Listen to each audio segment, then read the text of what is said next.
Welcome to TLC for the Soul podcast, where soul meets spirit. You have entered into sacred space. I'm your host, TAMI Chambers, and I'm here to help you shine. Now let's get going on this podcast journey. Baby, that rose tattoo sure looks good on you. It makes me smile and it feels worthwhile. That when we meet, it's such a treat to see that rose tattoo on you. Oh, there's such a way you look at me through this lens. Can we be friends?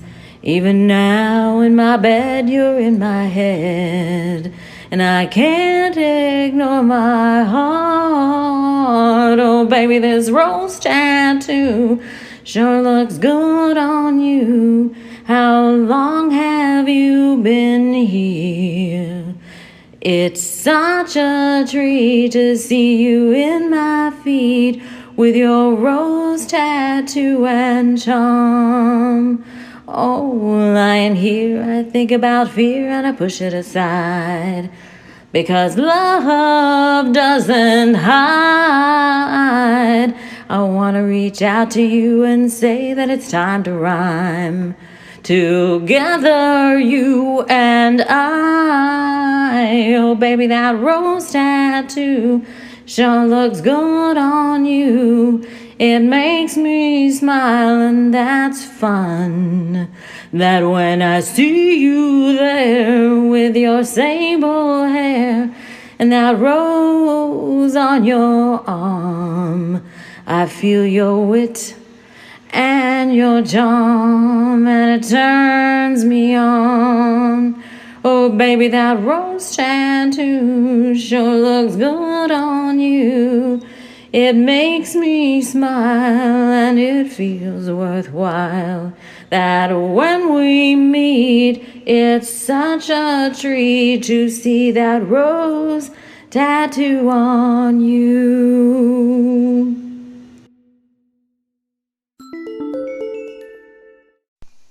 Hello, friends. Hello, and welcome to this week ahead episode of the show. This is a timeless show, so this will be indicative of energies for the week ahead of whenever you find this. However, it is also filled with the energies of when it's being recorded and created.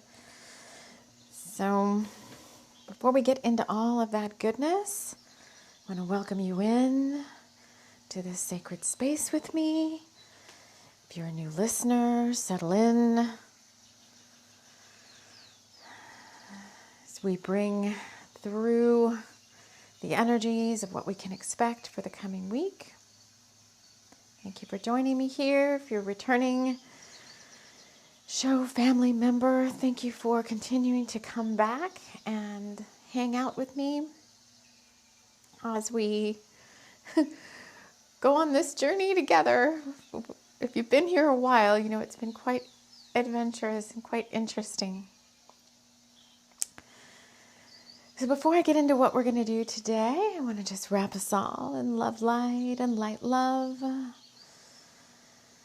Inviting in the guides who overlight this show, Archangel Michael and Archangel Metatron, to join me here, as well as any other guides who want to step in and join us on this little magic journey. What we'll be doing today is reading a new chapter from Mabon and Murder. This is our Bringers of the Light series. It's a book series that's free to read on ebook. All the links to everything I talk about here on the show or in the show notes, the description of the show. I want to welcome you no matter where you're coming from, be it a podcast platform or YouTube. I love all my family members. Right before the show started, we played Rose Tattoo. Just want to acknowledge that song. That is a song I wrote maybe about a month ago, and we played it on an episode of WBAT 44 AM, which is my little just kind of pretend radio show, where I get to play like DJ and just put some creative stuff on there, poems and just different fun stuff. And we haven't done an episode in a while of that, just something kind of fun to listen to. And I do have another one kind of waiting in the wings, but Rose Tattoo is a fun song. I really like that. So it just wanted to be played again, I guess, is where it's coming from. I have lit our Samhain candle. If you are new here, we have a magical intention candle that we lit at Samhain, and we're working with it until it's gone. And I would say it's maybe a quarter of the way burned down. I don't constantly burn it, only when I'm called to. And when I am, there's little magical things in the wax that show up and show themselves to me. And this morning in the wax, I saw an owl and I saw star seeds. Like I saw a form that looked to me like, E.T. or whatever. And I was like, okay, that's my starseed family. So I didn't see like star seeds potentially. Anyway,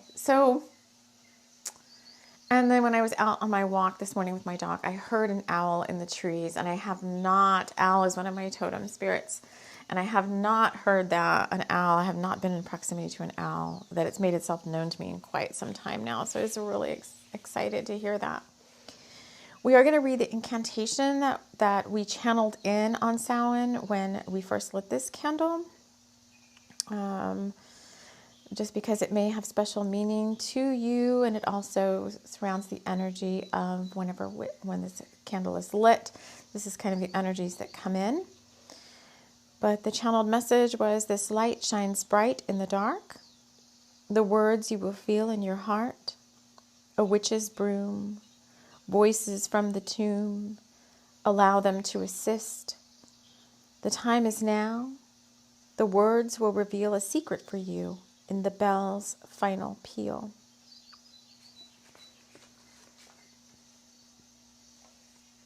Now, let me just check in. I also have the Morrigan here. So she doesn't typically show up unless we're dealing with like a lot of maybe shadow stuff. And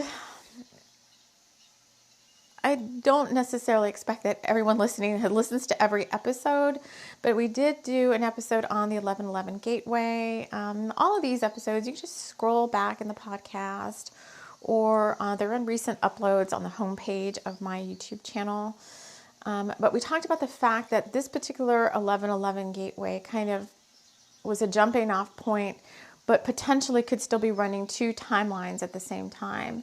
You're bringing in all the magic of like new that wants to come to you and magical blessings, but you may still be dealing with old stuff, kind of like an out with the old, in with the new kind of thing. And I'm going to ask the guides here to just, as they're channeling through me, just let me stay focused on what folks that are listening need to hear most in this now, so that, we get the highest vibe messages. I affirm that we're all on our highest timeline, highest trajectory, highest vibrational frequency available to us in this now moment, based on our enlightenment, our pure and true organic ascension, our awakening, your spiritual path, whatever you want to call it. Also, 100% of what's said here may not resonate 100% with you, or with you at any given moment. Just take what resonates, leave the rest. Just because something is said doesn't mean that everything that's said is meant for you on your journey. Sometimes I'm guided to watch something, and it's like one sentence the person says out of the whole thing is like the thing that I needed to hear. So open up your master eyes and your master ears. You're not really looking at me this time because we're not doing a video on this one. We're just doing an audio, but open up your master ears. Invite in your own guides to join you as you listen to this, as we always invite you to do, because we are in sacred space. This is a safe space for you to get messages of your own. play along. So I encourage play along with me. So I'm going to be pulling some cards, and I'm going to be reading this chapter, and we're going to go through the metaphors in the chapter that we're going to read from what I just channeled in this morning from Mabon and Murder, and we're going to break down the metaphors of what that means for the coming week. This Friday, so I'm recording this on a Saturday, I don't know what it is, I think the 13th of November. This coming Friday, the 19th, is our first eclipse of the kind of fall winter season of 2021. A very special one, and we're going to have a show that's going to have a show all its own. We're not even going to dive necessarily into that yet, but we do have as a teaser the theme that we'll be working with for that, because you're already going to start feeling the energy now. Spirit said tomorrow, so Sunday. So if you're listening to this when it drops, then Sunday. And again, if this is timeless, so this could just mean that, an eclipse could have already happened when you're listening to this, but you're still tapping into those magical energies of something, of what we're talking about. It doesn't necessarily have to be that particular eclipse. It could just be something coming in for you. But just as a teaser, that show is going to be around the theme of the miracle of Isis, miraculous healing of the goddess, lifting a load that is too heavy for you to heal on your own, surrendering to the divine, with a rainbow messenger, the goddess Iris, coming in. So that's going to be a very special episode that we'll be recording probably towards the beginning of next week. Because it sounds like starting in the next day or so, we're already going to be tapping into the energies of that. And I've seen that come out in the story that we're going to read as well. In the chapter that we're going to read. And I'm going to pull out and just I'm going to pull out Bubble and get us a couple of cards from Bubble. And then we might do some healing, because as I'm recording this right now, I feel like a lot of excitement energy in the collective that's listening to this, but it's bordering a little bit on anxiety, and it's making me feel like a lot of butterflies in the stomach, which is kind of fun, but can be somewhat distracting. So we want to just bring that down. So let's just deal with that first before we go any further. Let's just have you all take a deep breath. So obviously you want to be in a space where you can kind of sit still for a minute, not be moving about, to get the most out of this. Now, you don't have to accept this healing energy, but I always assume if you're here listening to this, then you want this type of thing. Otherwise, why would you be here? And if you're just, whatever. So if you don't want it, you don't have to have the healing energy. I guess I shouldn't assume that. I always go back to this story of why they're taking me back to this story, I don't know. But way back when I went to angel intuitive training, way back with Doreen Virtue before her whole thing. We were doing it was an in-person one. We were doing an exercise, the whole group. So it was about 300 people in the room. So everybody's there, right, to get trained on being an intuitive. And not that we necessarily needed to training, but we needed to remember who we were. And so, we were magical, we were healers, we're intuitive, psychics, whatever you want to call it. And we were doing an exercise. So you would go and you would kind of find somebody to partner up with, or spirit would, end up partnering two people together that needed to be partnered together. And I'm sitting down with this girl, and, I guess it was some sort of healing. And because I remember spirit saying, she had something in the heart chakra that needed to be cleared. And so we're there, right? We're there for healing. The person's there for healing. They're in front of me. And I'm sure this happened now as some sort of spiritual lesson, so I could continue to bring it up to you guys every time they need me to do it. But I remember saying, do we want to clear this thing in the heart chakra? And she actually said, no, I want to hold on to that. I don't want to clear it. And so that was that. It's like the session ended. So I should never assume that because you're here and we're doing healing that you want that healing. And folks may say like that's for your best. Oh, I see a cat going. That's for your best and highest good or whatever. And you may be whatever, afraid, unable, not sure what would happen if you let this thing go or whatever the case may be. So we're not going in as deep as that particular session. This is more, let's clear out some of this anxiety that I feel like across the whole, it's the Pleiadian answer here. Why they call it the breadbasket. Okay, so if you ever played that game Operation, the one with the person where you have to go in with the tweezers and like take out the little stuff, isn't it like breadbasket or something? Is one of the little like things you have to remove or do something in that area. So such an old-fashioned term. I've not heard breadbasket, but it's across like the solar plexus area. And we just want to, as I'm saying this, you're going to kind of laugh. And we just want to kind of like release that anxious energy.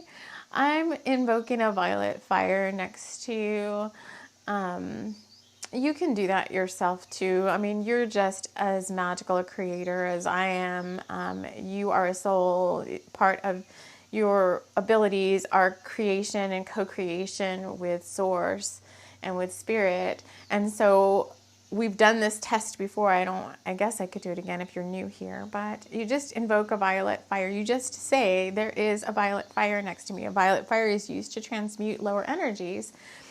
And just like we're going through some remedial exercises here, just kind of like clear the energy from your hands, like slap your hands together a couple of times, press each palm with your thumb to kind of get your palms activated.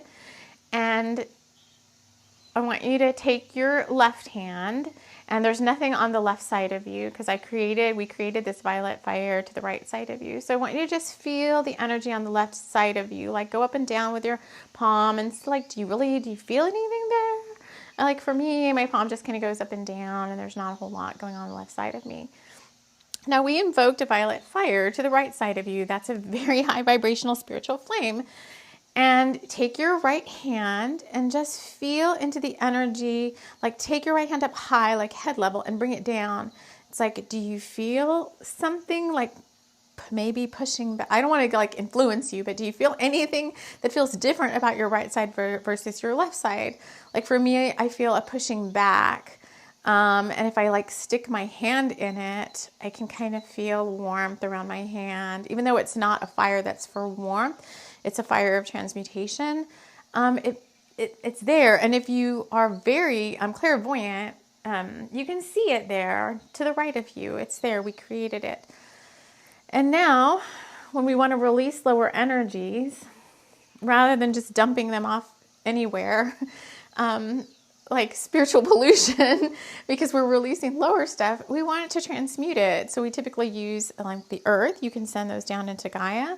You can send lower energy to be transmuted into salt water, or you can use spiritual flames. Violet fire is only one type of spiritual flame that transmutes. But we just want to, let's take a deep breath and breathe into your heart space. Just breathe out. And see someone you love in front of you. Someone or something that you love in front of you. Just feel how much you love that someone or something.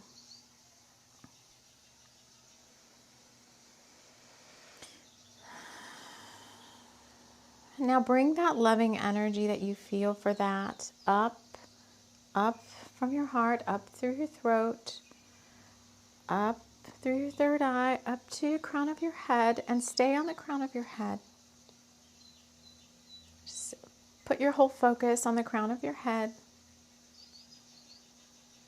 The crown of your head is now saturated with divine golden light, just sitting on the top of your head. I want you to bring your hands up and point them kind of outwards, like away from you, away, like out into the room, per se. And be aware of your hands at the bottom of your feet and the top of your head. We're bringing down through your crown this divine golden light that's going to saturate your entire being, all of your auric fields, coming down through all of your chakras and loosening up anything that is not for your highest and best good. That includes this anxious excitement energy, because while it's fun to be anticipatory, it's not good to have your nervous system running on like a high mode like that for periods of time. So allow, just allow. That's all you have to do. You don't have to try to visualize what's happening unless you want to. Just allow this healing to happen. It's coming down. This divine energy is coming down through your crown. It's clearing your crown chakra and your third eye back and front. It's clearing your zeal point chakra at the base of your skull. It's going down through your throat, clearing your throat. It's clearing your heart, front and back. This divine golden light energy is now saturating your solar plexus back and front and removing, dislodging, and shaking loose anything that is not of your highest good. This divine golden light is moving down through your liver and gallbladder, totally saturating it in divine gold healing light. Moving down through your sacral chakra, down through your root, totally saturating your root chakra and your tailbone. Just allow the energies to move through you. What they're going to be doing is, as they leave your field, they're going to be moved off into the violet fire that's next to you and transmuted and disintegrated there. So continue to keep your hands up. Just keep your awareness on your crown, your hands, and the bottoms of your feet.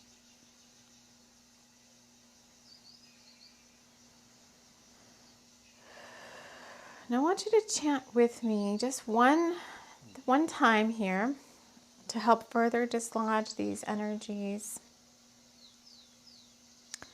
I'm going to chant Om, and some of you may also want to chant Om with me, and there's others of you who may have your own personal harmonic frequency or light language tone or toning that you want to chant in place of Om. And what this Om is one of the highest vibe frequencies out there for clearing negative energy. So we're using sound harmonics in addition to golden light and violet fire. So let's take a deep breath and we're going to chant. So ready?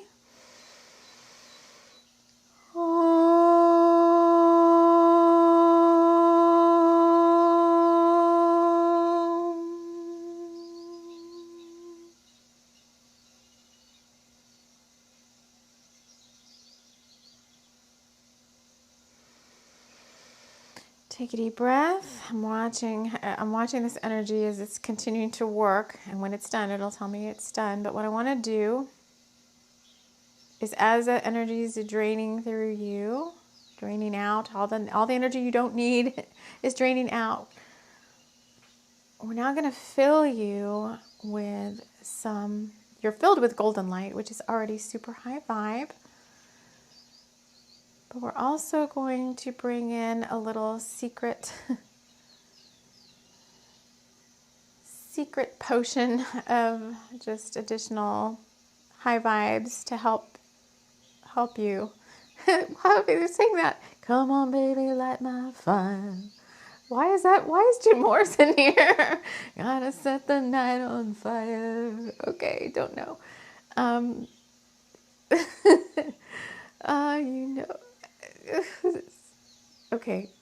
Chinjar kire archur de rakar de hetor de linear kire artur de miorrakar de terre de torshit kiriti kiriti kititi kiriti tikiti tikiti tikiti tiki nikit kutu tili tilal tili ator titi linia nitia kiriti lele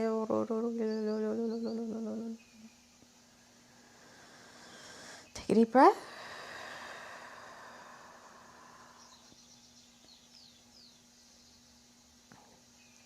Okay. that feels much more balanced to me now. So there may be energy that your body can't fully absorb. You've gotten a lot of energy. It may have felt like it's, what did she do? It only took a minute, but we got a lot of spiritual energy going on here. So we want to ground you as well, so you're fully grounded. So take your hands and be aware of your hands, the bottom of your feet and your tailbone, and project using the hands, bottom of the feet and the tailbone, golden light down into Gaia. And see it going down, way down, down. We're rooting and grounding you now. Saturating Gaia with golden energy. And blessing Gaia.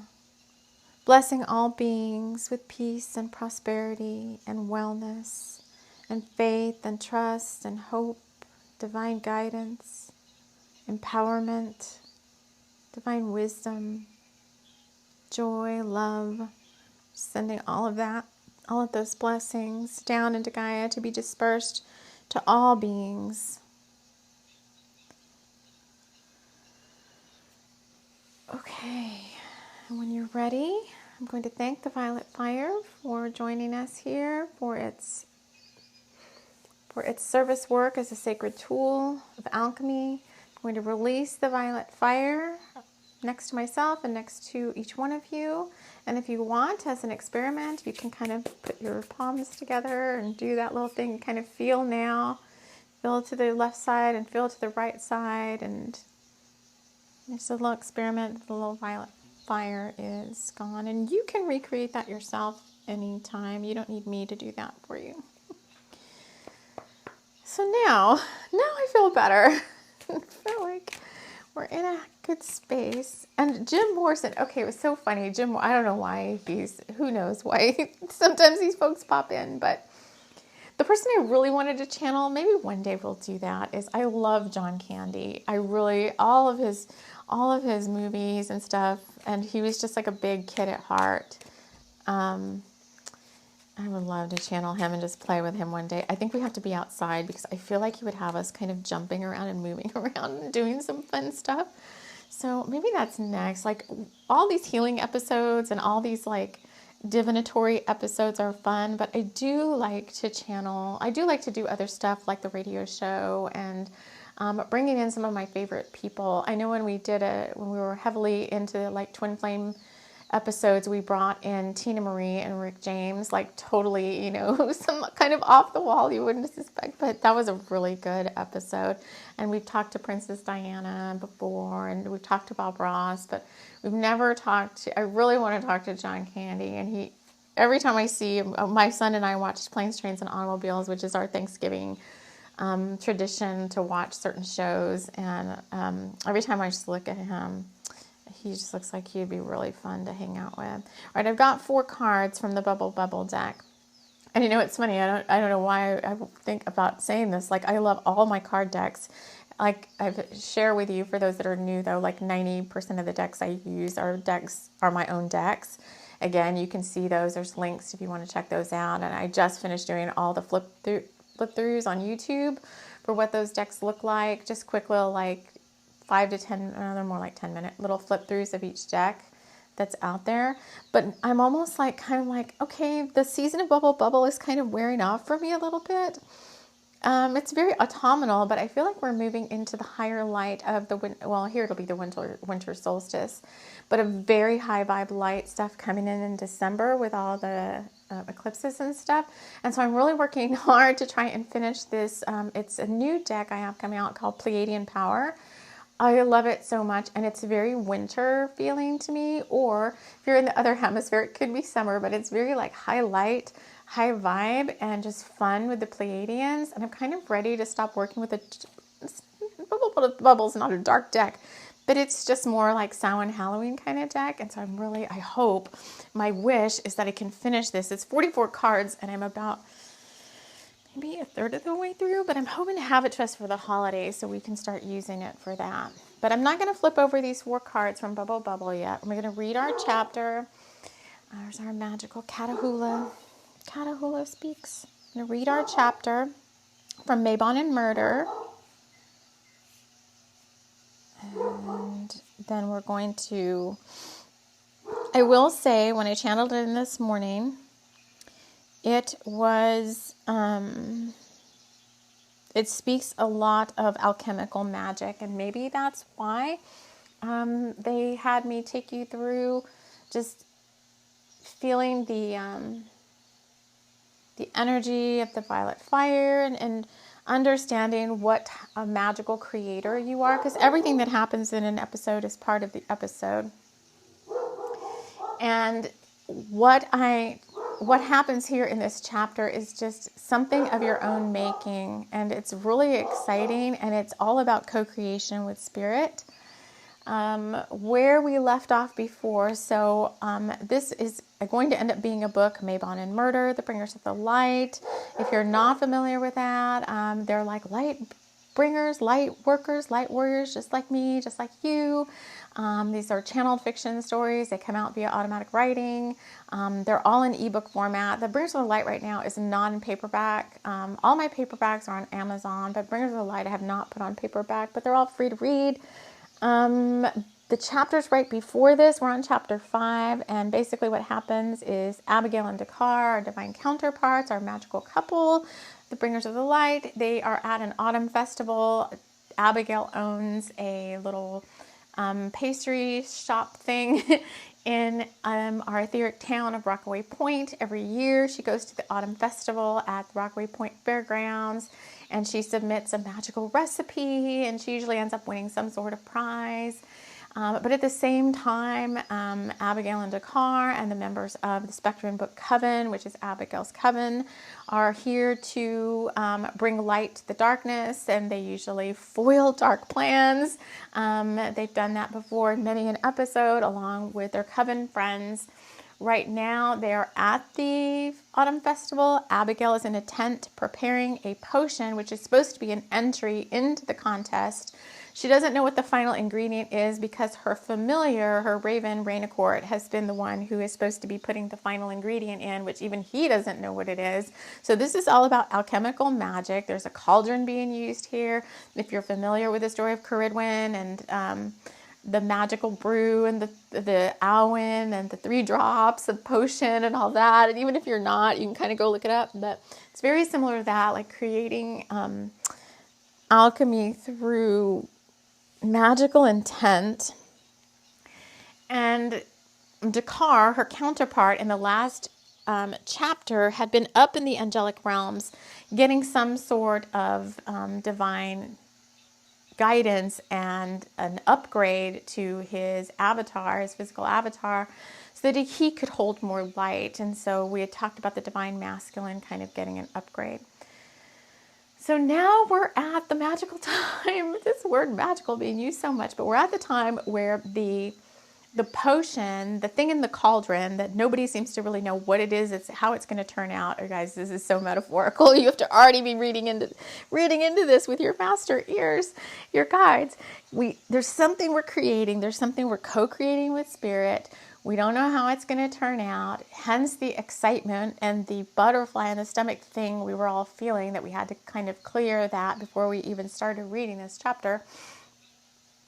Something's coming. I think it's just for some of you, you don't know exactly what it is. You just know something, a surprise is coming, but it's like a surprise from source. Something you've been wishing for, wanting, praying for, intending, doing spell work around. Something is coming. Of course, you know Spirit's going to say soon, so we can't interpret anything into the timing. But it feels like it's getting closer. I will say it feels like it's getting closer. So let me read this chapter so that you can kind of maybe get a sense for this too. And then we'll divulge our cards that go along with this, and then we'll wrap things up. So this is chapter 5, A Matter of Moments. A matter of moments. See, even the chapter is called A Matter of Moments. And I went back and forth with the channeling on this one because I kept wanting to put a matter of minutes, and I'm like, and sources and the spirit friends in this story were like, no, remember, time, we're not dealing with linear time here, we're dealing with divine timing. And so A Matter of Moments is the name of the chapter. Abigail was sure that she knew what the final ingredient in her potion/autumn festival treat was to be. However, just because we think we know doesn't always mean we know. That's a big lesson. Gaily festooned tents waved in the autumn air, and the fairgrounds felt crisp as the last of the morning dew melted away in the sunshine. The moment had come at last for the final ingredient. The judging would begin promptly at 12 noon, and that would leave 1 hour for the brew to simmer. Then, just as she always did every autumn festival, Abigail would unveil the treat to the public. She would say her magical spell and incantations for all who tried the sampling to have a blessed and cherished life full of prosperity and wellness, luck and magical encounters, peace and joy. She went into her tent and closed the flaps, putting up her magic in the making sign so as not to be disturbed. Rainicourt had been waiting patiently, instructed by a higher power to proceed when ready. It was of the utmost importance that Abigail not see the final ingredient. She could not know what the magic was before it was time. Rainicourt had been wondering himself how he was going to pull this one off. Late the night before, he had shifted into human form and taken a basket and some shears into the forest. He had been instructed to walk 20 paces and then bend down and feel around. There would be something on the ground that he needed to sever and place in the basket. Feels very shamanic. Overnight, this something would take on a different form, and then by morning at 11 a.m., it would be in its final magical state and ready to be administered to the potion in the cauldron. Back in his raven form, Rainicourt pulled back the covering on the basket while Abigail closed her eyes. He gently took the etheric magic in his talon and dropped it in the cauldron. The potion sparked slightly at the touch of the magic and then began bubbling, filling the tent with an aroma so enticing that Abigail said, "Yum," out loud to no one in particular. "Thank you, Rainicourt, and thank you, Spirit, for these blessings," she said, while placing out the sample plates and spoons and getting the special bowls ready for the judges.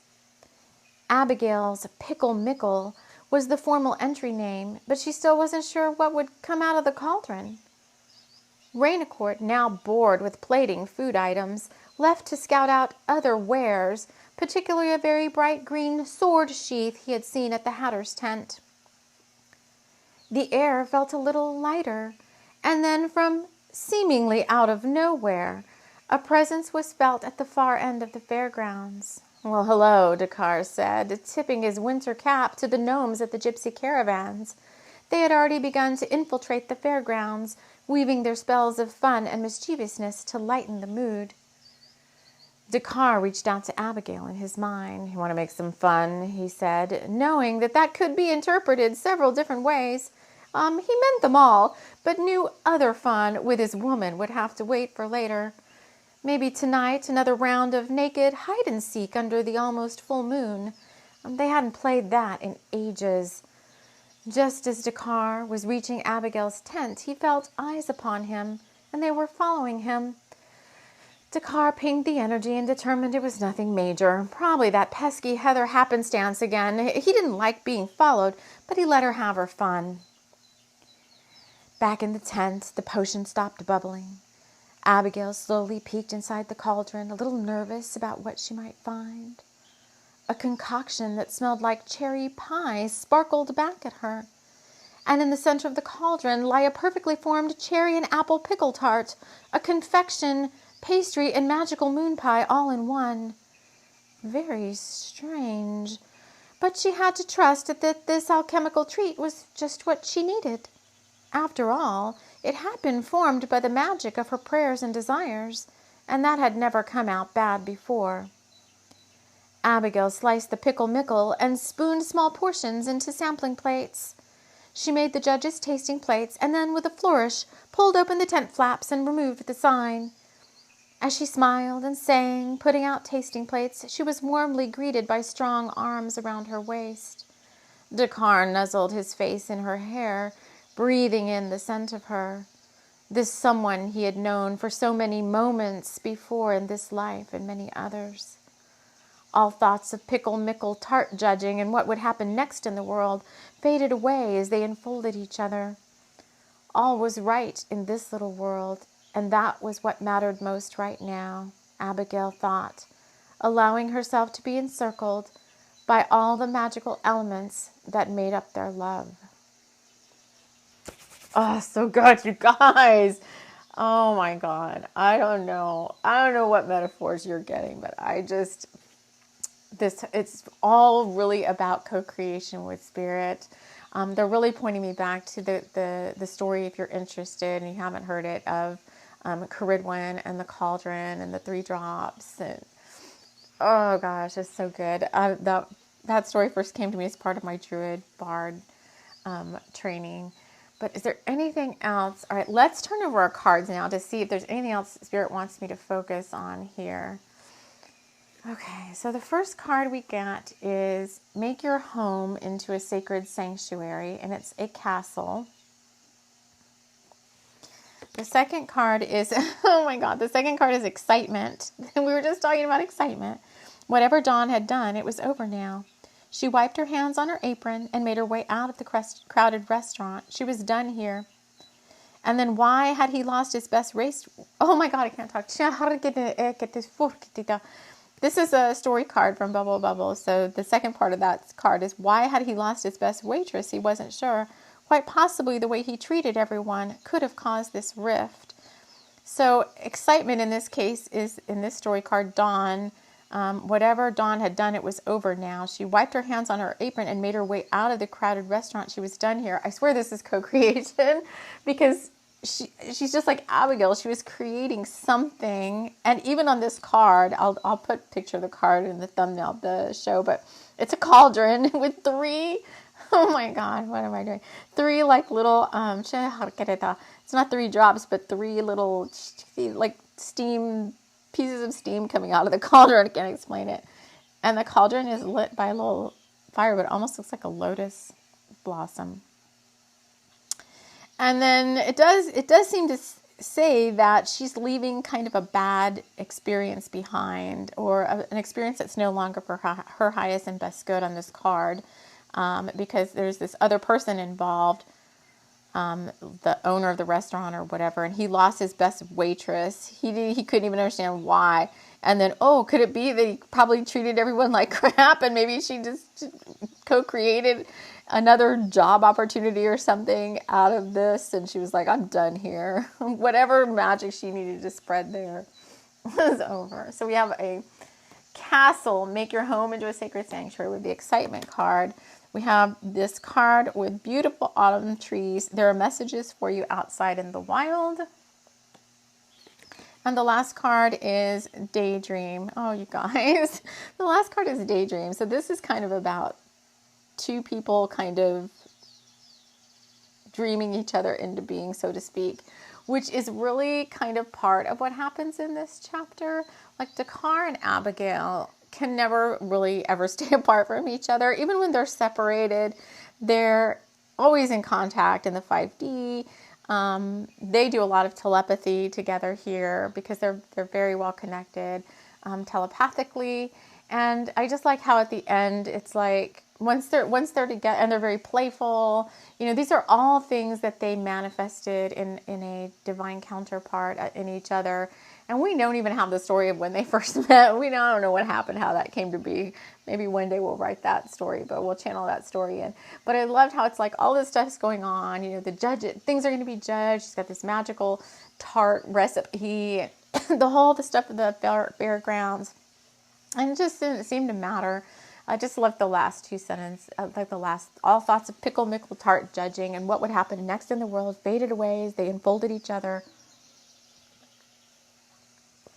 All was right in this little world, and that was what mattered most right now. Abigail thought, allowing herself to be encircled by all the magical elements that made up their love. It's just like this relationship was co-created with Source, just like that cauldron. And because the last card we got is Daydream, this is another story card from Bubble Bubble, and it's when Brandon first saw Penny, he couldn't stop thinking about her. He wondered if she felt the same way. Penny needed to know if Brandon really cared for her. She tried to work up the courage to ask him, but all she could do was daydream about what he might say. So the energy of this week is you're co-creating something with Spirit. This is what's coming up. The when it's all going to be revealed is a little bit different for each one of you. So, of course, it's a matter of moments. It's a matter of moments. They keep taking me back to that. So Spirit doesn't want you to think about the road to this co-creation, to this manifestation as minutes, as in linear time. They want you to see it as a matter of moments. All the beautiful moments that go into your life between now and whatever that point in time is going to be, whatever that divine timing is going to be.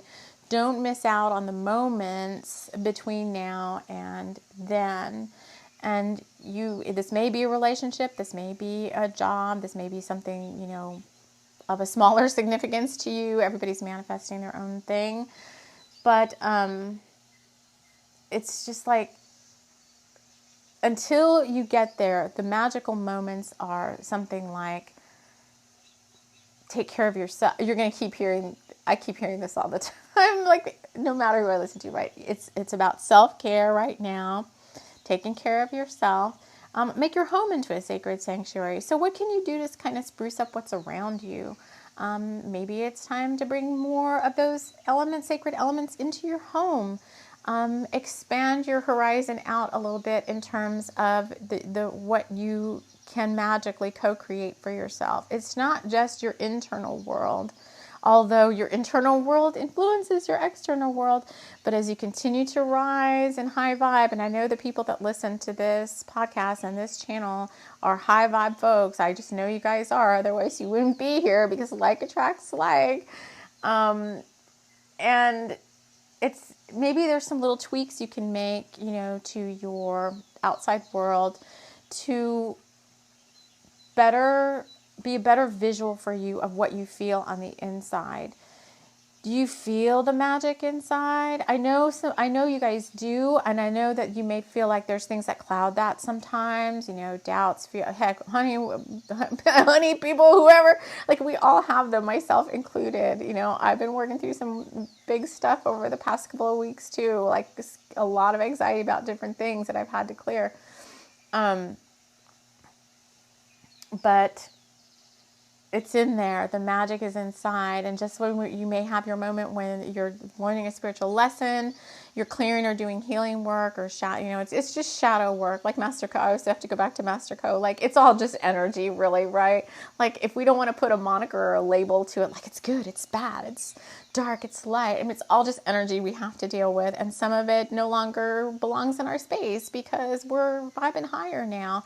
We're doing more of our spiritual practice. We're staying consistent. We're staying in the light. We're trusting Source. We're trusting the divine. We're trusting God. We're having faith. We're asking. If you feel like you don't have enough faith, like you just ask to have more faith. Ask to be shown. And sometimes you'll get like little lessons or confirmations of like faith in little things, and maybe that helps you build your confidence to have faith in the bigger things. But it's kind of like getting your space clear, or this make your home into a sacred sanctuary too, is getting your space clear. I do feel like there's this timeline jump that's here with this eclipse energy.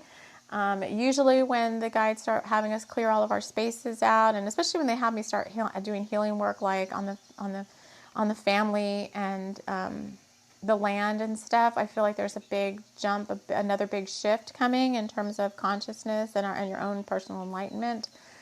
Just clearing space for that new to come in. Excitement energy is here, but it's best not to let yourself stay in that like overly anticipatory state for too long of a period of time, because it's not an even keel. It's not a place to be.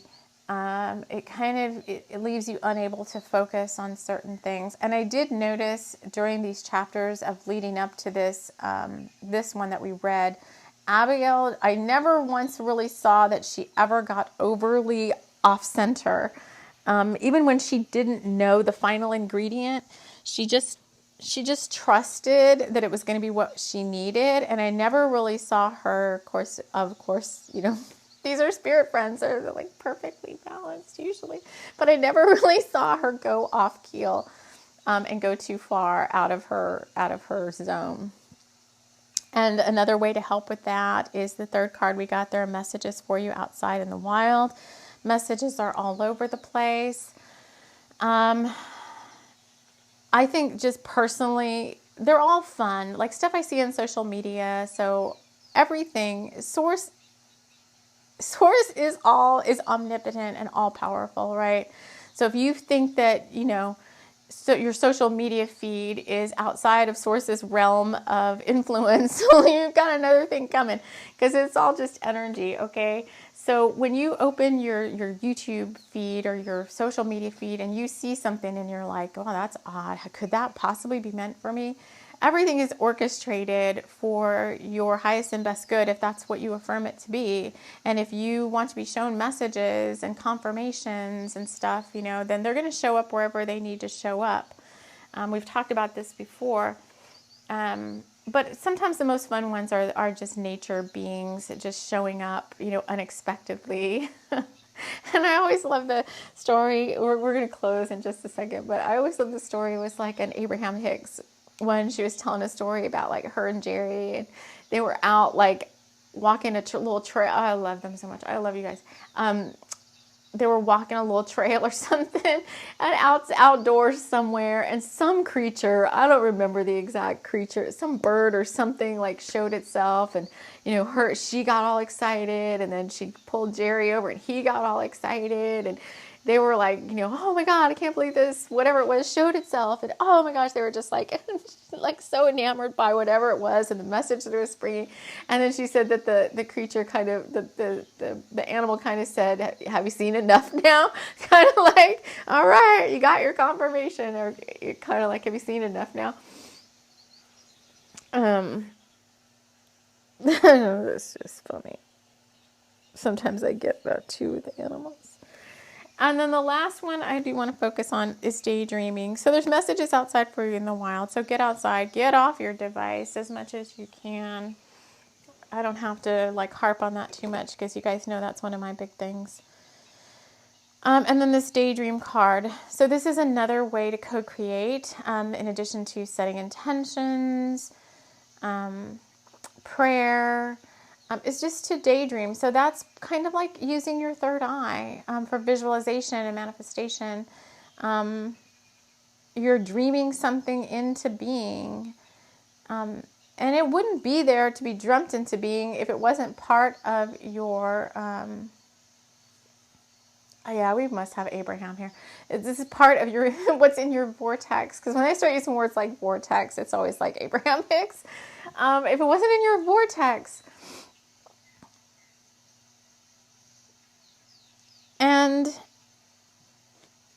the timing. Okay, they do want me to speak to this one more thing, and then I'll get back.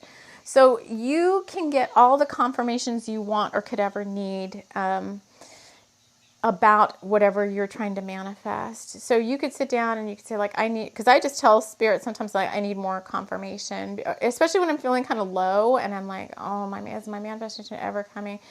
But confirmation is just confirmation. It doesn't necessarily have anything to do with timing, okay? Divine timing, they're not going to, you're basically going to get is soon. Sometimes I'll get a range of time. Usually the long point is like an 18-month time frame. I've never had Source give me like, it's going to be 10 years from now. I'd be like, why are we even bother talking about it now?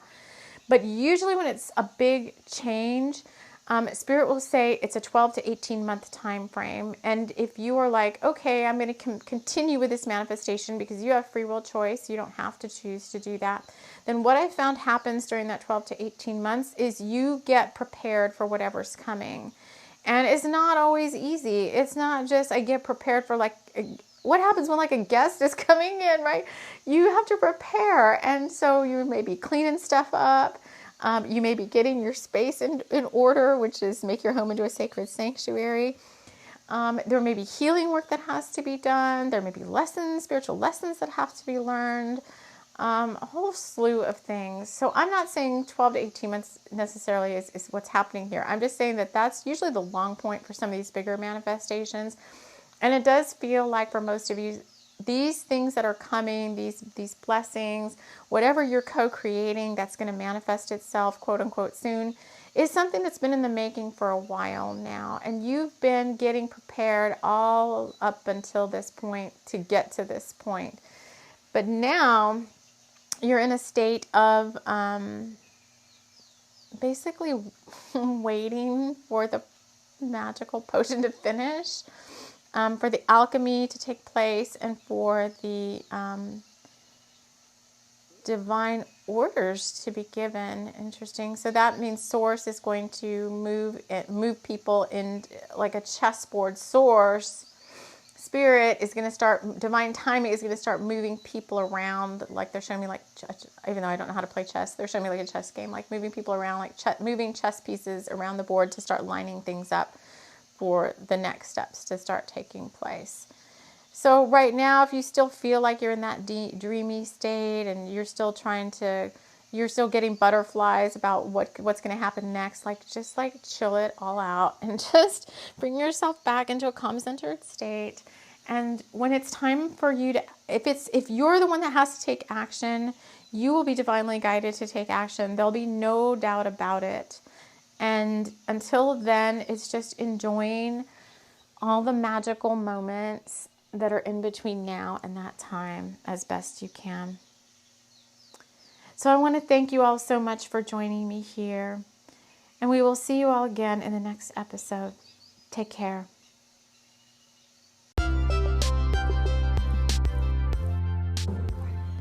This episode has been brought to you by Rockaway Point's newest veterinary clinic, Posh Pets.